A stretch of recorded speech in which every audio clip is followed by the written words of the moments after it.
Assalamualaikum warahmatullahi wabarakatuh. Kita jumpa lagi di pembelajaran matematika kelas 8 semester 1. Pada pertemuan yang lalu, kita sudah membahas materi tentang koordinat kartesius bagian 1, yaitu posisi titik terhadap sumbu X dan sumbu Y. Kali ini kita akan melanjutkan materi yang kedua, koordinat kartesius bagian yang kedua, yaitu posisi titik terhadap titik asal 0,0 dan titik tertentu A, B. Mari kita simak materinya. Nah, tentunya kalian sudah pernah mengikuti kegiatan perkemahan atau berkemah. Ketika kalian mengikuti perkemahan, maka kalian akan dihadapkan dengan di sebuah lapangan yang berisi ada posko utama atau pos utama, ada tenda putra, tenda putri, kemudian ada perumahan, ada sekolahan, ada sungai, ada sawah, dan sebagainya. Sebagai contoh, di sini ada denah perkemahan.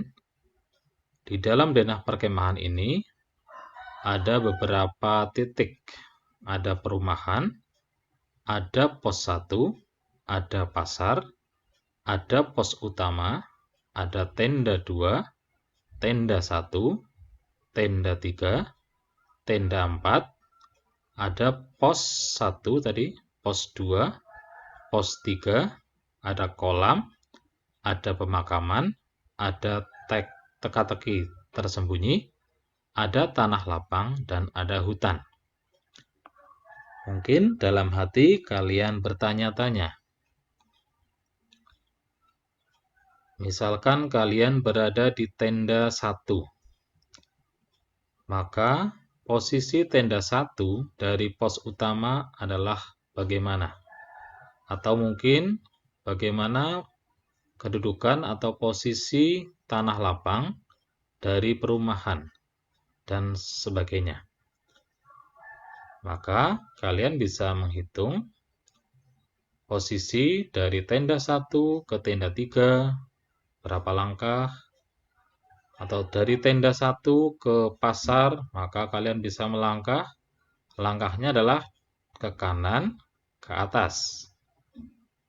Atau mungkin dari tenda 1, misalkan mau ke pemakaman, maka kita melangkah 1, 2, 3, 4, 5, 6, 7, 7 ke kiri, kemudian 2 ke bawah. Dengan cara yang sama, maka silahkan kalian bisa menentukan posisi beberapa objek terhadap pos utama, posisi beberapa objek terhadap tanah lapang, posisi beberapa objek terhadap kolam. Ya, bisa dicoba. Maka akan menghasilkan seperti ini. Kita lihat, saya ambil contoh untuk yang pertama dan kedua. Yang pertama adalah perumahan. Perumahan terhadap pos utama, ya, perumahan di sini. Pos utama berada di sini. Maka perumahan dari pos utama adalah kita melangkah 1, 2, 3, 4, 5, 6. 6 satuan ke kanan, kemudian 1, 2, 3, 4, 5. 5 satuan ke atas. Berarti posisi perumahan terhadap pos utama adalah 6 ke kanan, 5 ke atas. Atau ditulis 6,5. Kemudian posisi perumahan terhadap tanah lapang. Tanah lapang berada di kuadran 2. Untuk ke perumahan, maka kita melangkah 1, 2, 3, 4, 5, 6, 7, 8, 9, 10. 10 ke kanan, kemudian 2 ke atas. Maka ditulis 10,2. Kemudian kalau posisi perumahan terhadap kolam, maka kita hitung dari kolam. Kolam ke perumahan 1, 2, 3, 4, 5, 6, 7, 8, 9. 9 ke kanan, kemudian ke atas 1, 2, 3, 4, 5, 6, 7, 8. 8 satuan ke atas, maka ditulis 9,8. Posisi perumahan terhadap kolam adalah 9,8. Hitungnya dari kolam ke perumahan, 9 satuan ke kanan, 8 satuan ke atas. Begitu juga untuk pemakaman, untuk pasar, teka-teki, tenda 1, dan pos 1. Maka dengan cara yang sama, kalian bisa menentukan untuk objek yang lain. Sebagai contoh di sini, perumahan, pemakaman, pasar, hutan, tenda 1, tenda 2, pos 1, pos 2. Kalau tadi terhadap pos utama atau titik asal 0,0, maka diperoleh tadi seperti ini. Perumahan 6,5, pemakaman negatif 5,-2, pasar 4,3, hutan negatif 8,5, tenda 1 2,0, tenda 2 0,2, pos 1 2,5, pos 2 negatif 4,4. Nah, kalau posisi perumahan terhadap tenda 1, nah sebagai contoh, perumahan di sini, tenda 1 berada di sini. Maka dari tenda 1 ke perumahan, 1, 2, 3, 4. 4 satuan ke kanan, kemudian ke atas, 1, 2, 3, 4, 5. 5 satuan ke atas. Maka bisa ditulis 4,5. Kalau terhadap pos 1, ya, pos 1 berada di sini. Untuk ke perumahan, maka ini ke kanan 1, 2, 3, 4. 4 ke kanan. Dan kemudian berikutnya tidak bergerak, tidak ke atas, tidak ke bawah. Maka 0. Ditulis 4,0. Untuk pasar, ya, pasar berada di sini. Dari pasar ke perumahan, maka 2 satuan ke kanan dan 2 satuan ke atas. Ditulis 2,2. Untuk lebih jelasnya, maka diperoleh seperti ini. Nih, untuk semuanya, perumahan, pemakaman sampai pos 2, terhadap pasar, terhadap pos 1, dan terhadap tenda 1. Kemudian, ini sebagai latihan buat kalian, silakan bisa dicoba. Nah, di sini ada gambar aliran sungai yang melewati titik dalam bidang koordinat. Ya, pertanyaannya, coba sebutkan 5 koordinat titik-titik yang dilalui oleh aliran sungai tersebut. Yang B, sebutkan titik-titik yang dilewati aliran sungai yang berada pada kuadran 1, kuadran 2, kuadran 3, dan kuadran 4. Yang C, sebutkan koordinat titik A, B, C, dan D terhadap titik G. Yang D, sebutkan koordinat titik E, F, G, dan H terhadap titik C. Kemudian yang kedua, diketahui titik P 4,-5, serta titik Q 3,2, R 4,7, S negatif 5,4, dan T negatif 3,-6. Tentukan koordinat titik Q, R, S, dan T terhadap titik P. Mari kita jawab bersama-sama.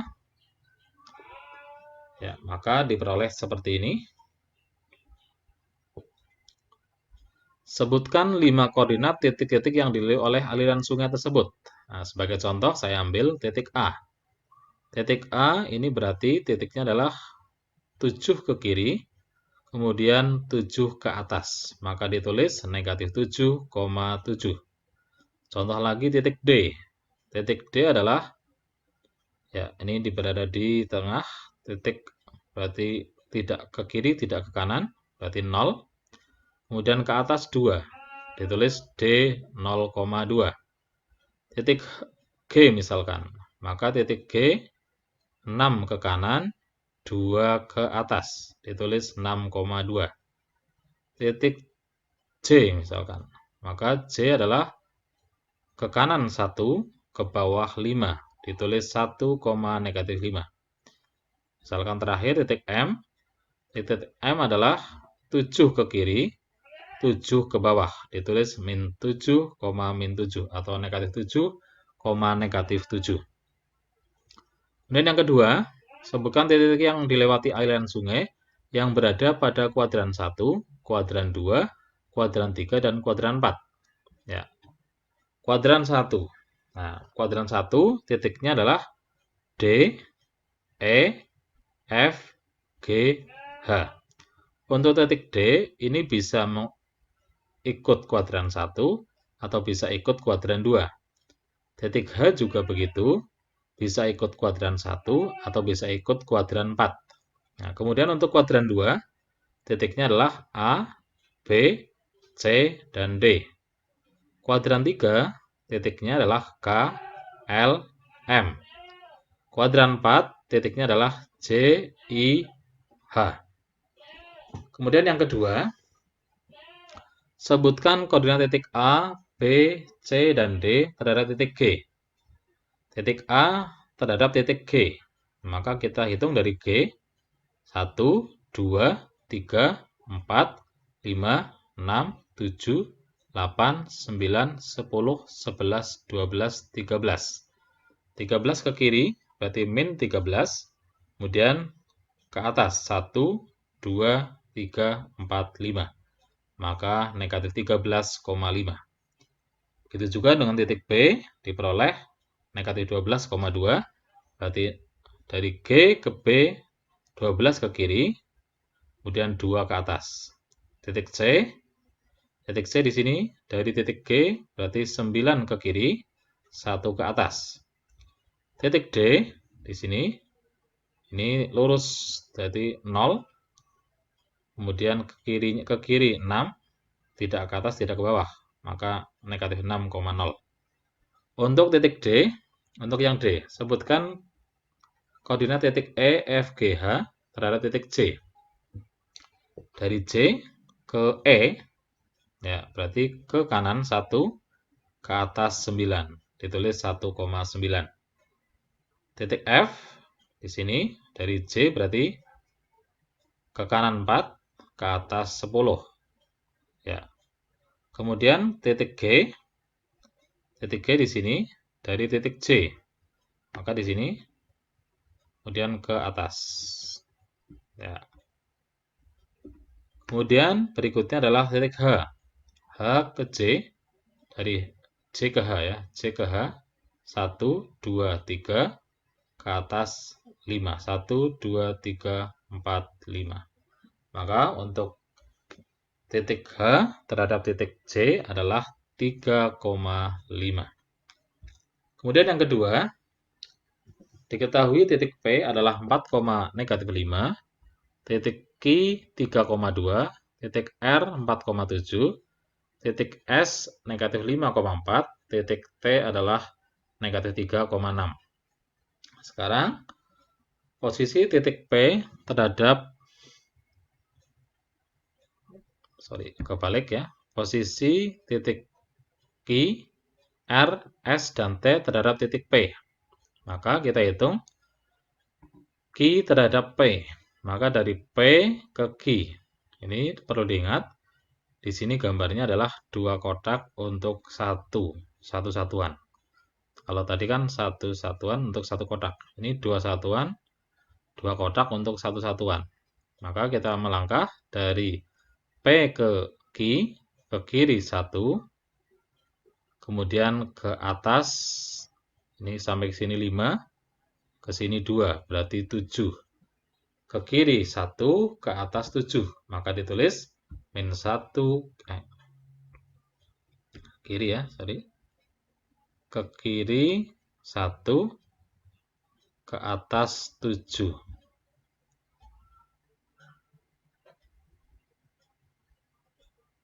Sebentar. Ya.